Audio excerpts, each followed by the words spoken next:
Okay, let's start.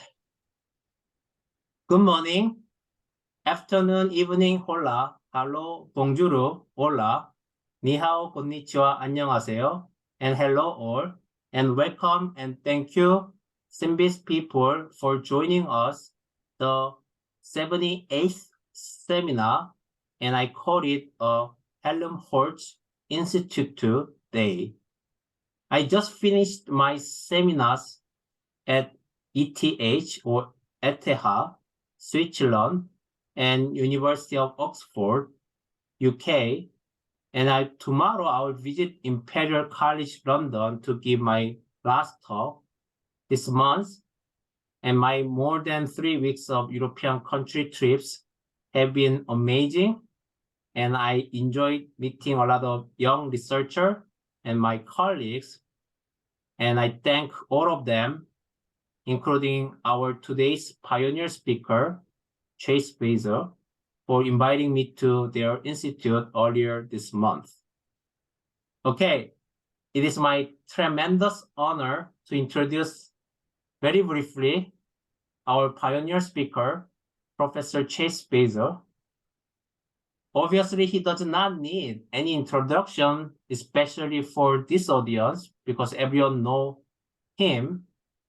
He is a professor and head of department RNA synthetic biology at Helmholtz Institute for RNA-based infection research, Germany. He is very well known for his pioneering work in CRISPR systems. He used to be a professor at NC State University, where he started his academic career, and moved to Germany. And basically, Germany snatched him from US. It's being lost for US people, I guess. At the same time, he has been doing many educational activities. And among them, I love his role as an instructor of Cold Spring Harbor Laboratory course when Rodrigo, today's main speaker, was a student. This one example indicates how much impact he has made in research as well as education. Chase, I truly thank you for your time and for your contribution to research and education, and the virtual podium is all yours now. Thank you. All right, thanks for that introduction, Tai-Suk. Some of that will overlap with things I'll be talking about anyway. So why don't I get my slides up to jump into my brief presentation.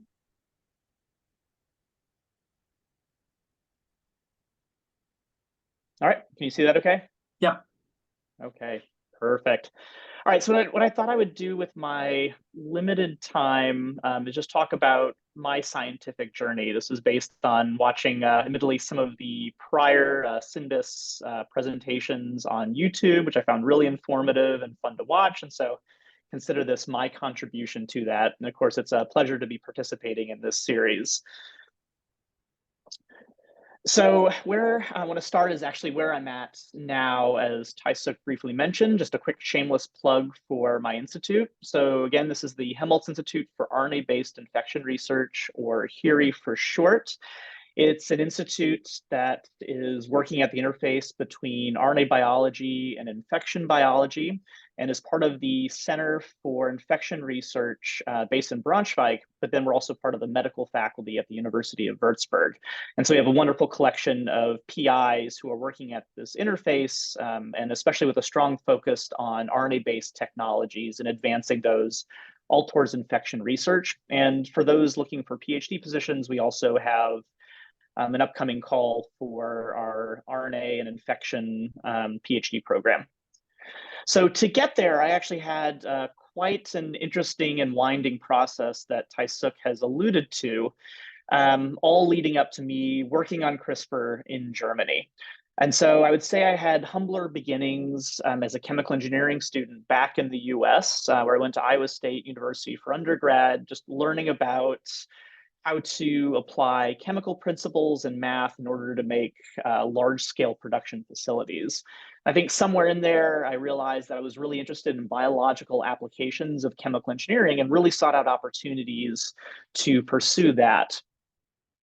And so that led me to pursue a PhD at Caltech with Christina Smolke, as Taisuk mentioned, but really focused on RNA engineering. And this was honestly my very, very first real exposure to synthetic biology as a field, and was really eye-opening for me. And I had a lot of really wonderful experiences as the field really took shape. Including being able to help organize Caltech's iGEM team one of those years while I was still a PhD student. Now, along the way, I realized the potential of RNA engineering, but also became frustrated with the challenges of doing so from scratch. While at the same time, there were all of these amazing examples of natural regulatory RNAs that were coming about, whether in bacteria, such as bacterial small RNAs, all the way up to microRNAs and Pee-wee RNAs in human cells. And so I figured if I'm going to learn how to engineer RNA well, I'm best off starting from the natural source. And so that took me to my postdoc at the NIH, working with Gigi Stortz on just studying these naturally occurring regulatory RNAs, in this case in bacteria. Now, as I was finishing up my time there, getting ready to start my own independent position at NC State, was trying to figure out, okay, what should I work on? What should I devote myself to as part of RNA engineering, but wanting to start with a natural source. And so at the time, given the long laundry list of recently discovered RNAs, the one that of course jumped out to me, along with many, many other people, was CRISPR. Then at the time, an RNA-based immune system in bacteria and archaea, but of course now has tremendous technological potential. And so that's really what I focused on through my time at NC State, which was really a wonderful time. At the same time, I was recruited away with the promise of this new Helmholtz Institute, all devoted to a topic that was very close to my own work and the opportunity to work closely with others working in a similar area. And so that's what brought me over to Germany to join the HIRI just over 5 years ago, and has really been a great time ever since. And so if anything, it's been, I would say, a career up to this point of constantly finding ways to deviate from a pretty defined path. But it's been a wonderful time, even if there was lots of uncertainty along the way. And so through that time, the overall perspective I've really developed and I've alluded to is a focus on being able to build on what biology has already created. And at a high level, I think there are some very real reasons why there's a lot of potential in doing this and why this has been such a backbone to the synthetic biology field. And so for one, if you take a step back and think about biology as an engineering medium, it has a number of properties that I think we're still trying to achieve through more traditional approaches. So the fact that biology can operate autonomously and can self-replicate, but also has unparalleled complexity all the way down to the molecular level and how individual proteins and RNAs can function, all the way up to organisms as well as organs and then entire organisms. On top of that, as we think more and more about how to live and operate sustainably, it's worth recognizing that biology has managed to do this for a very, very long time without destroying itself. And so I think we can learn a lot from biology on how to operate wholly sustainably, particularly with limited resources or growth conditions. And of course, with all of these different selective pressures within the world, that's given rise to this incredible diversity of biology. And that in turn has evolved various tools that we can use for our own purposes. And of course, last but not least, we are an inherent part of biology. And so by being able to better understand and engineer biology, we can use that to better improve our own lives and livelihood. And so given that general focus, where I've really applied this, as I mentioned, is CRISPR. And so this has proven to be an incredible case study on how we can learn how biology has evolved and then convert that into new and improved technologies. So as people think about CRISPR, it's worth emphasizing that it wasn't invented in a research lab. It was actually discovered as a diverse and versatile immune system found in bacteria and archaea. And like all defense systems, its job is to recognize and fend off foreign invaders. But within that diversity, there's this incredible toolbox that has emerged where These have been described by different tools and various weapons too. The simpler ones would be things like scissors, chainsaws, Swiss Army knives, as well as clamps. And so we can easily pluck those and use those for different applications. And so, of course, one of the most visible and celebrated tools is using CRISPR for genome surgery as a way to be able to go in and then change DNA sequences at will, regardless of the location, the type of change, the cell type, or even the organism. And so rightfully so, the 2020 Nobel Prize in Chemistry was awarded on the topic of CRISPR, specifically to Emmanuel Charpentier and Jennifer Doudna for their seminal work on Cas9. And so, given this nice connection between CRISPR biology and CRISPR technologies, my group really likes to operate in that space in between. And so overall, we're really focused on how we can discover new features of CRISPR biology, but then figure out how to translate those into new and improved technologies. And so the very, very brief overview of the type of process we go through is shown here, where one area of focus has just been developing the basic capabilities to characterize different CRISPR-Cas systems as well as CRISPR technologies. And so we've had a really strong focus on cell-free transcription translation systems, ones that were introduced to me by Vincent Nero, originally as part of this Cold Spring Harbor synthetic biology course, and I've never looked back. And it's been an incredible tool that we use in virtually every project in the lab. Now, of course, we've applied those tools to characterizing new aspects of CRISPR biology and just understanding this natural diversity. And it's just remarkable just how variable it is and how many new functions and mechanisms that are still waiting to be uncovered. And of course, converting these into different technologies. One of the very early ones was using CRISPR as a programmable antimicrobial agent, something that my group, amongst a few groups, developed.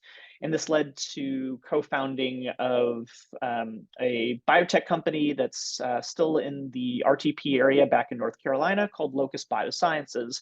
But we've had a lot of really, really fun and exciting advances in that time.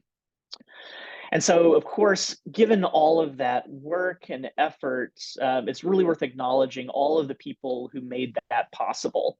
And so this has been through an incredible group of people that have been formerly in my group, as well as currently are in my group, as well as a whole cast of collaborators that I've really, really enjoyed working with at various points through my own career. And so I really want to acknowledge them, that without them, all of that I just showed you in the prior slide would never have been possible. Now, I thought what I would do as a quick final point to begin wrapping up is that just to share a few of the lessons I've learned along the way, albeit very briefly, just to keep things moving along. And so the first one I discovered, in some cases the hard way, was the importance of having a vision and then a plan to get there, especially as an independent researcher. It's just kind of sometimes too easy just to kind of wander around the lab, try different things. But at the same time, having a plan and being stuck with it can sometimes be too rigid. And there's really something to be said about being ready to deviate and make changes as new opportunities pop up. And so related to that, the second point, that there is something to be said about taking chances in science, and following purely safe science rarely leads to a lot of those really big, exciting discoveries. And sometimes you just need to try something you're just not as sure about. And so related to that, along the way, I've also encountered plenty of scientific surprises. I think I would normally have a negative gut reaction to those because I had my preconceived plan of what's supposed to happen. And then we get this crazy result that tells me that I was wrong in some way. And so it took me a while personally to change my mindset and move away from being frustrated and disappointed to actually seeing that as a credible opportunity. And admittedly, a lot of our higher impact work has come from one experiment that just went completely sideways. And it was the students and myself taking the initiative to figure out, okay, well, what happened there? What's going on? And that ended up leading to those really, really great advances. The last quick point, as you probably got a sense of, is that I really, really like collaborating. I found this is an incredible way to expand my own science by being able to bring in expertise well beyond anything I know or could be expected to know or figure out. And it's just always great interacting with other scientists who just have a passion and love for this particular career path. And so that's something I will continue to do, and I'm always open to new collaborations as they come up.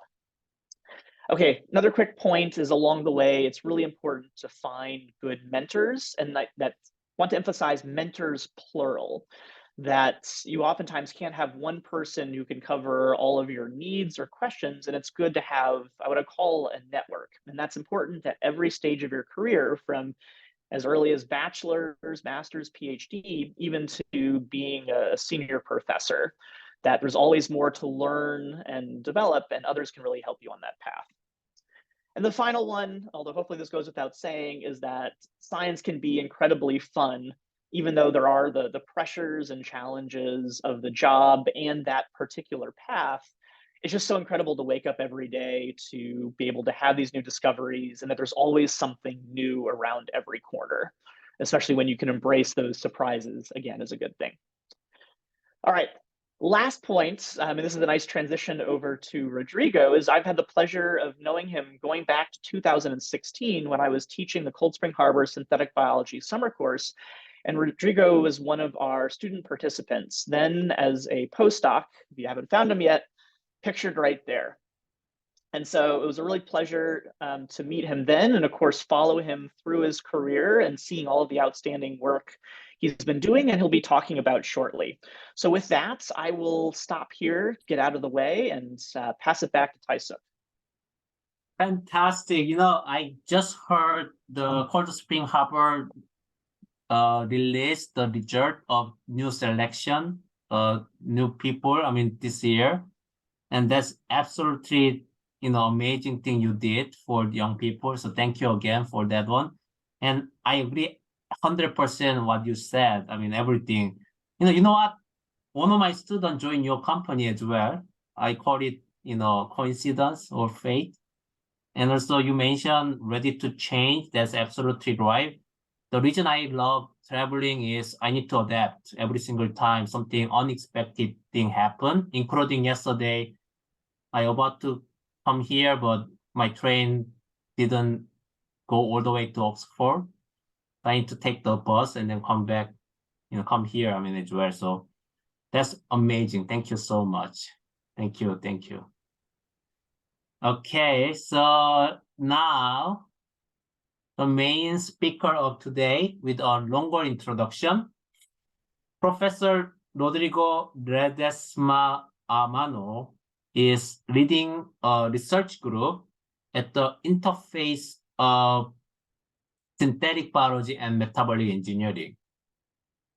His research lab is based in the Department of Bioengineering and the Center for Synthetic Biology and Innovation at Imperial College London, where I will be visiting tomorrow to give a talk again this year. In fact, I visited the same institute last year. At the time, I met him for the first time in person. He obtained his PhD at the University of Salamanca, where he worked on the production of vitamins, nucleotides, and lipids. During his PhD, Rodrigo was quite a traveler like me, working as a visiting researcher at Professor Jens Nisser's group at Chalmers University of Technology in Sweden, at INRA in France, and even at AIST in Japan. After his PhD, he performed his postdoc in Paris, where he worked on the oleaginous yeast Yarrowia lipolytica.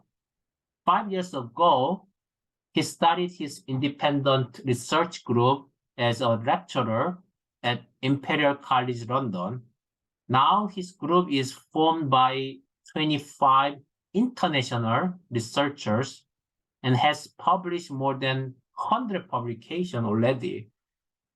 He is a remarkable rising star, and I am not sure whether I can even say he is still a junior faculty, given his amazing achievement until now. So, Rodrigo, thanks so much for your time today. And I am so excited to listen to your talk. And please, and take away, and all yours now. Thank you. Thank you very much for the nice introduction, Ty, and the invitation to talk about my research. And thank Chase as well for that last picture. I have great memories. It was really a fun event. And I'm going to share my screen now. So you should be able to see it now. Yes. Perfect. So the title of the presentation is Metabolic Engineering and Synthetic Biology for a Sustainable Bioproduction, which is basically a way to tell you about everything we are doing a little bit. So as I was introduced, I'm based at Imperial College London in our South Kensington campus. So if you ever come to London, this is a great place next to all the highlights for tourists. So we have all the museums, the Science Museum, Victoria and Albert Museum, Natural History, we have Hyde Park, great location. And we are part of the Center for Synthetic Biology at Imperial College, which was it was the first in the country, one of the first around the globe. And it's a very interdisciplinary environment with people from many different departments, very different expertise, from maths to chemical engineering, life science, medicine, bioengineering, etc. So the main interest I have, the reason why I decided to do research in this space is because I want to try to make the world a bit more sustainable and trying to transition from our current economy based on fossil fuel, non-renewable energy sources, etc., to a bioeconomy, which is an economy based on biological resources that we can produce more sustainably, for example, to make fuels, materials, foods, etc. So there are many ways to go around and to get to the bioeconomy with plants, with animals, etc. In my group, we work mainly with microorganisms, and microorganisms are really varied. There are a lot of different metabolisms that take place inside the different species of microbes, and each microbes produce thousands of different metabolites in their natural metabolism. And some of these metabolites happen to be interesting for us for different for the properties and different purposes. So they can be maybe used as biofuels, chemicals, materials, pharmaceuticals, foods, but they happen to be in very small amounts in the cell because the cell doesn't need to overaccumulate them. They just need to produce them for their normal physiology. So if we try to use microorganisms to produce these compounds that we use, that will be very expensive because we will need to grow a lot to get a tiny bit of this molecule. So the way to make this affordable and sustainable is by using synthetic biology to engineer these organisms, these metabolic pathways, so we can maximize the production of that particular molecule of interest. And this is the core of metabolic engineering. So we do metabolic engineering with a variety of hosts. And while we touch in E. coli, Bacillus subtilis, other non-conventional bacteria, cyanobacteria as well, our main expertise is in yeast. We've been working for a long time in Saccharomyces cerevisiae, baker yeast, but also in Yarrowia lipolytica, an organism that I will introduce briefly in a minute. So in my research group, we work in three main different research lines that are a little bit intermixed and intertwined, and projects usually belong to several of them at the same time. But for like a simplicity of explaining what we do, we can classify the projects in these three areas. So we have the development of tools to make metabolic engineering more efficient and more powerful. Then the modification of metabolic pathways themselves to produce these compounds of interest when we're trying to really make an impact and bring this product to the market, collaborating with company or by creating our own startups.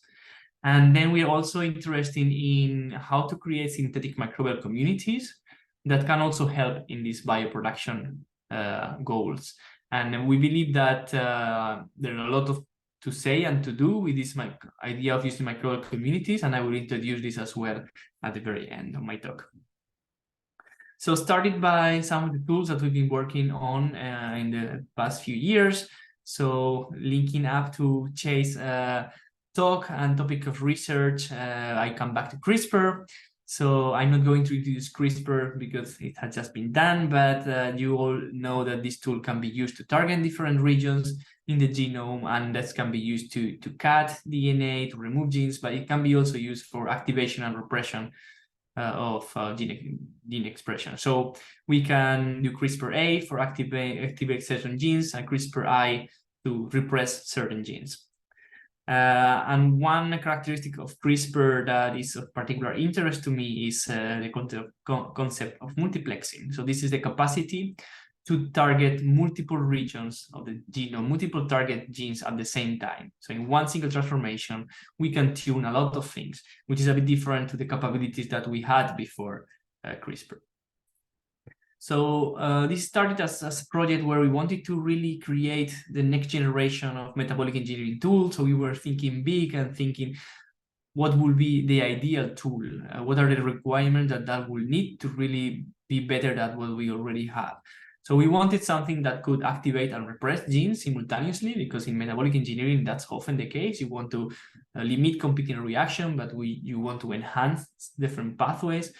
It's sometimes interesting to make things inducible. So if you're producing a metabolite that is toxic to the cell, you only produce it when you have enough biomass, for example. The interest is making it highly multiplexing, because often metabolic engineering works, they have dozens of different targets that we would like to manipulate. And that's usually a very lengthy process when you need to do one transformation at a time. But if we can do everything together, we could save a lot of time. And ideally, we want to make the system compatible with automation tools. So in this project, we based on other previous report with CRISPR-A, CRISPR-I had been expressed simultaneously, and because they both use different, slightly different guide RNA architectures, you can express guide RNAs that are orthogonal for one or the other. So you can decide which are the genes you want to activate, with what are the genes you want to repress. And in this case, as you can see here, we use Cas12 to activate genes, and you can see here how different levels of expression of different Cas enzyme. We saw expression of this red fluorescent protein in this case, and similarly, when we repressed, we could see a decrease in the green fluorescent protein at different levels of expression of the different Cas enzymes. Making the system inducible was a bit more challenging, and that was because at the beginning we thought it was going to be as easy as just placing the guide RNA array after an inducible promoter, but we then realized there was a lot of leakiness, and we tried to remove completely the promoter, and then we saw that there is expression of guide RNAs even without a promoter, or when we put a terminator in front of the guide RNA array. And we believe this is because each of the guide RNA in the system are targeting different promoter regions. So when you put a lot of small promoter regions together, you can end up with something that resembles a promoter region and can sequester the RNA polymerase and produce guide RNAs that are going to be expressed when you don't want them to be expressed. So we'll the postdoc who work in this project develop a very clever system, but expressing different or placing different operators or regulators across the guide RNA array in order to really block completely the leakiness of the guide RNA arrays. And we could now control by an user, in this case ATC, the expression and repression of multiple target genes. When we wanted to do multiplexing to relatively high levels, the main problem we faced is like, how do we build these guide RNA arrays? So guide RNA arrays where we put multiple guide RNAs together and we express that at once. So the problem is because guide RNAs, they have conserved domains that you cannot replace because they are part that anchor to the Cas protein. Then you end up with a lot of repetitive domains, and this is impossible to synthesize by any like gene synthesis provider, and it's difficult to clone as well. So we had to come up with some golden gate system to make this a little bit easier, and we developed a protocol that allows us to put in 2 steps 24 guide RNAs together under one promoter and in one array. So that means we are in theory able to do 24 modifications in the genome in one single transformation, something that with traditional methods would have taken multiple rounds of transformation and multiple months of work. And lately, we're exploring the idea of how we can integrate a system like this and minimize the human errors in an automated platform, in a biofoundry. So can we go from just a computer where we can input the molecule we want, the organism we want to use, and then use genome scale metabolic models to identify targets, using bioinformatic tools to design the guide RNAs that we need, and then synthesize the primers that are required, and then using these robots to make DNA assembly and the transformation of yeast. So that's something we still are working towards too. And once we developed this CRISPR platform, we wanted to use it for bioproduction, which was the final goal. And we selected succinic acid as a case of study. It's also one of the most interesting platform chemicals that should be done from biomass in order to make a sustainable impact. And it has many applications in food industry, in materials, and in pharma. And succinic acid, as you might remember from your biochemistry lesson, it's come from the TCA cycle, succinate here. So we identified multiple targets, different levels of the metabolism. In red are those that should be repressed, and in green, those that should be enhanced. So we use our CRISPR system to generate a guide RNA array with these 11 different targets.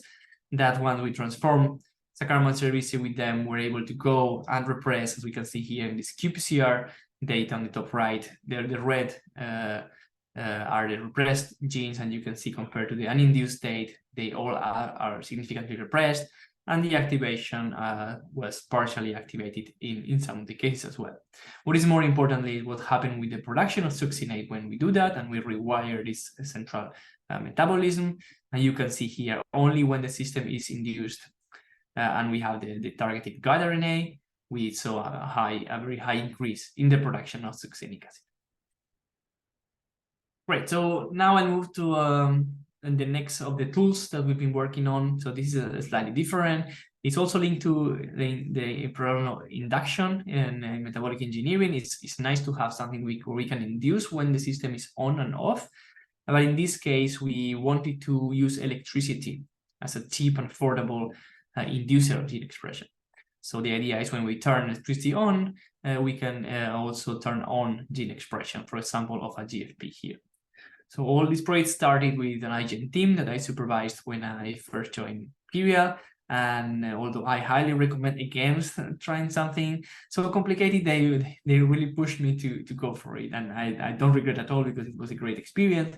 And they based their idea in previous great works from Tanya and William, where they found a promoter that can respond to inducer that can respond to electricity.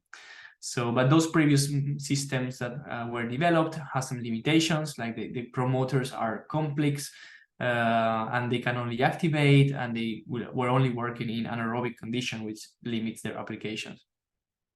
So the first thing that we did was kind of refactor the promoter. So instead of having a bidirectional promoter that is overlapping different regions, so it's difficult to manipulate without affecting the other gene, etc., we split this into, we changed the orientation, and we developed systems where the activation was even enhanced. And we also developed a library of different strengths in order to express proteins at different levels, depending on the requirements of the downstream applications. We also created a circuit with an inverter that allow us to not only activate with gene expression what this was the natural system was doing, but also be able to repress. So the system will be normally on, and when we add the electricity, the inducer will switch off the system. Then we developed a device that was 3D printed to be able to monitor how the cells are growing and they are producing, and that allowed us to do this in aerobic conditions. And you can see here how in the working electron, the one giving the electricity to the cell is actually producing the GFP, while in the counter electron, that's not happening. So another project in this tool development area that we've been interested in is the use of metabolic models for metabolic engineering applications. So this is one of our latest works on metabolic modeling, which was the developing of Vibrio naturigens model. Vibrio naturigens is a very interesting bacterium because it's the fastest growing bacterium known to date. So it can duplicate twice as fast as E. coli. So it has the potential to be a workhorse for plasmid construction in labs, accelerating the way we do molecular biology. And also because it grows that so fast, we can think about making products in shorter times as well, which means higher productivities. So we developed a model based on the genomic information, and we validated this using data from the literature, but also experimental data that we developed with our collaborator in the US. We tested that it was able to predict growth rate with good accuracy. We predicted growth in hundreds of different substrates as well, gene essentiality by comparing with previous CRISPR interference results, and also checking that the fluxes of central carbon metabolism predicted by the model were similar to those that were found experimentally before. So here you have an example. So these are different reactions in this glycolysis pentose phosphate pathway, and you can see how this is the variability of the fluxes given by the model are these black lines, and the dots are experimental values of the fluxes, and you can see how the correlation is quite good. So these models can also be used to predict growth or production in different substrates, where we also explored, and also allow us to start investigating from a different angle why this organism is growing so fast. And we didn't solve the mystery, but we identified some factors that could maybe help understanding some of the unique features of this organism. So we identified this transporter, this oxalate, this carboxylase, that is a way that different regions can potentially have to generate additional ATP using sodium. And this is interesting because these bacteria usually grow in seawater, so where sodium is very abundant. So it's not crazy to think that maybe it developed a system to use sodium to be more efficient at producing ATP, and we demonstrated this experimentally by knocking out this transporter and seeing a slower growth. Okay, so now I'm going to move to some examples of bioproduction, or how we have used some of these tools or other tools to make products. So we've been working in a large variety of products. I'm not going to go into detail, but that spans from fuels to foods, to pharmaceuticals, to fragrances, etc. And we've been also interested in making those products from cheap, abundant, and renewable resources, such as agricultural waste or food waste, etc. Something I've been very interested in lately is in the use of microbes for improving our food systems, which are at the moment not sustainable at all, especially with a growing population and all the environmental issues like climate change that are going on. So microbes can help us produce whole foods, but also ingredients in a more sustainable way, instead of using petrochemicals and instead of using like huge amount of lands and water for growing plants, or all the problem associated with farms and hunting animals.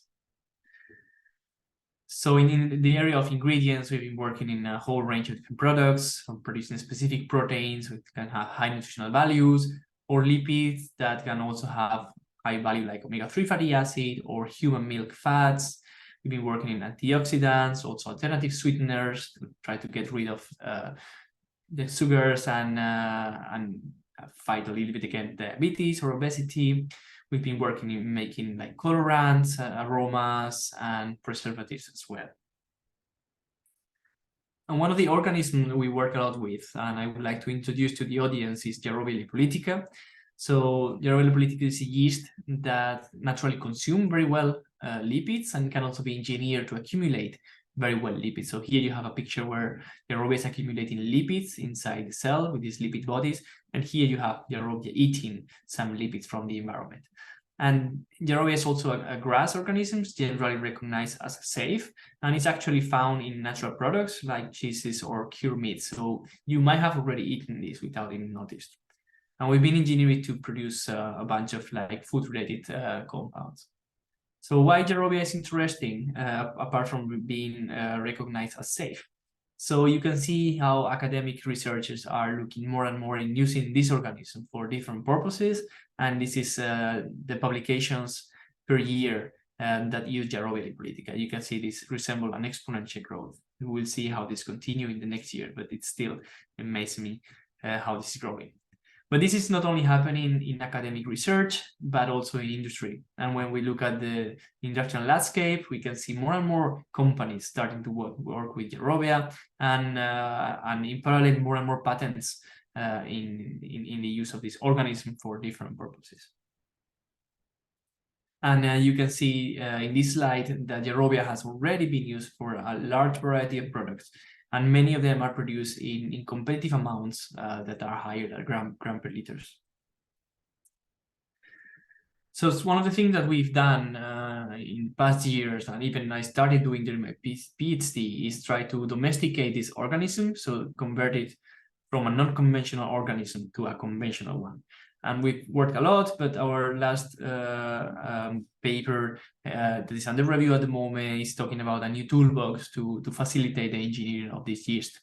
We developed more than 200 new parts that can be assembled in different ways in a versatile manner, so we can very easily switch from integration sites for different markers, or for CRISPR-related deletions or integration to non-CRISPR associated transformations.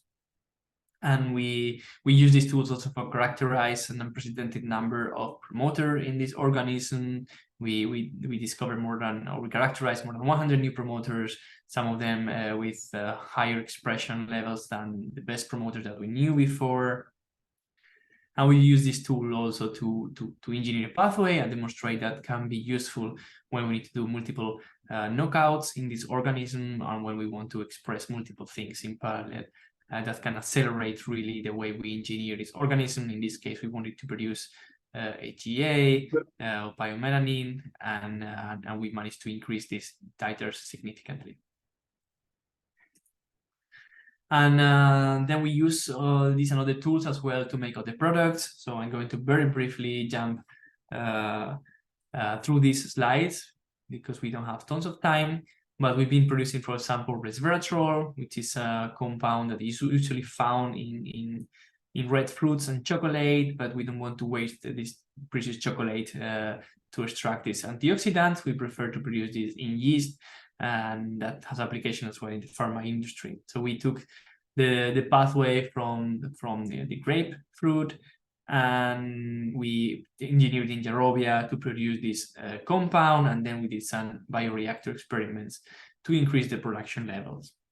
We work a lot as well with carotenoids, and we started with beta-carotene, not only because it's simple to see and screen, but also because it has a huge market potential. It's used as a vitamin precursor, antioxidant, and a colorant, so it has application in pharma, cosmetics, foods, and feed industry.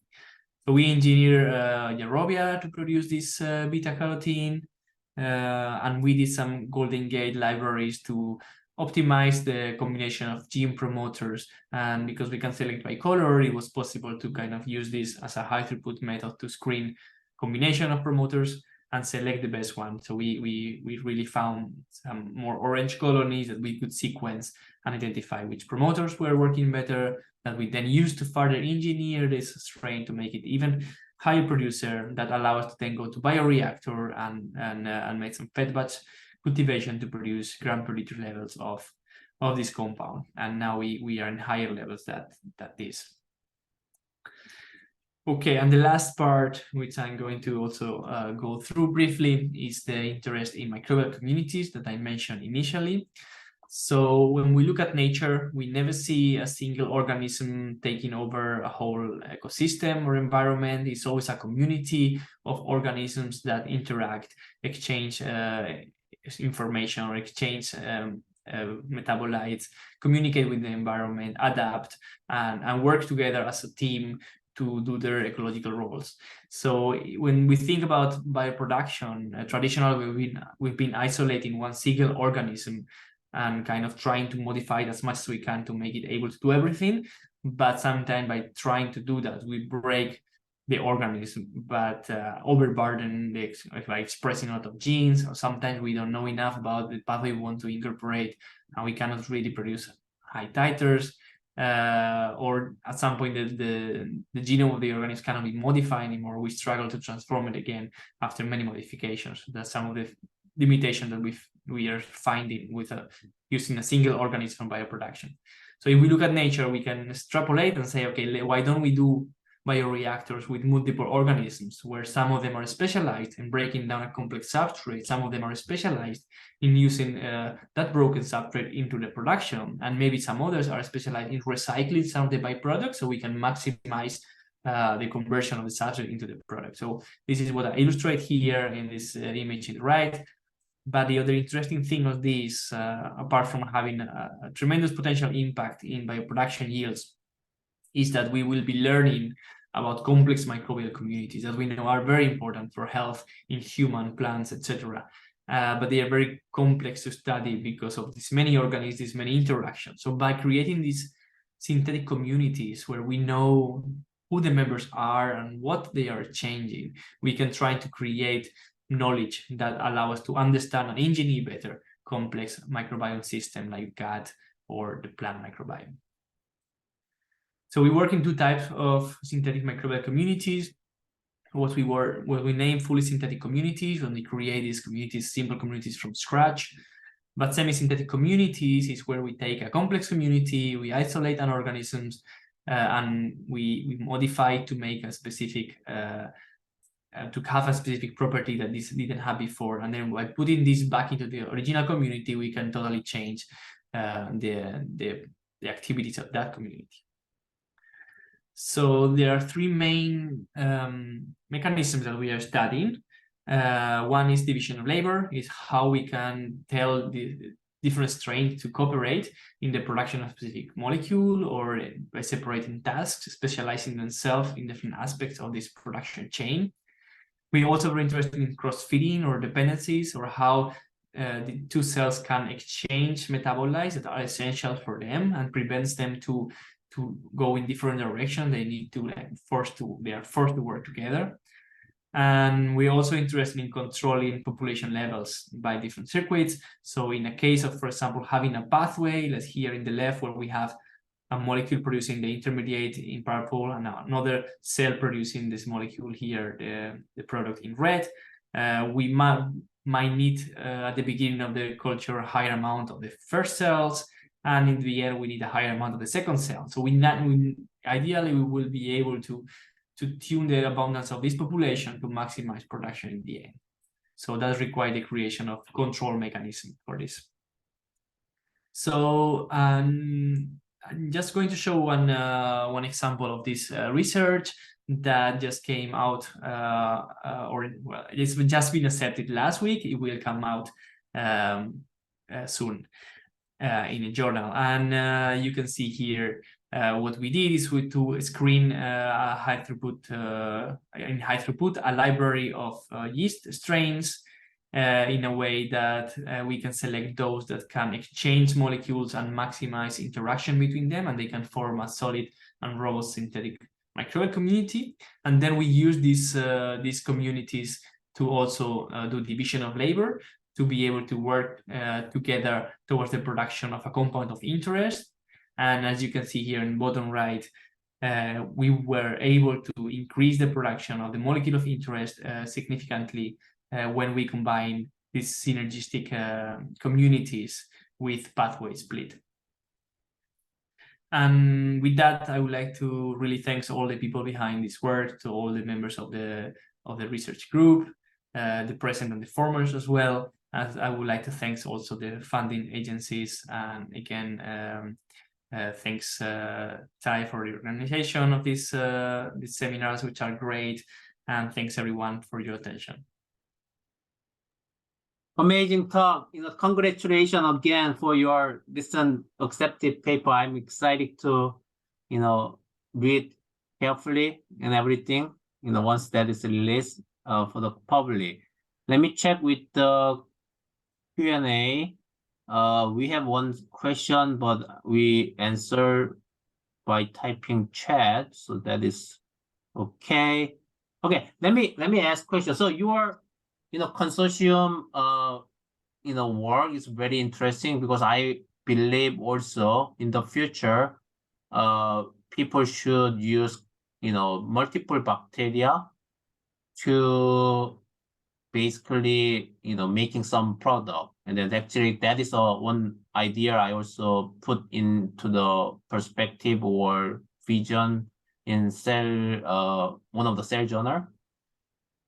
But there are multiple challenges, as you can imagine, in that effort. So could you kind of share with us what kind of challenge we need to overcome to make that really happen?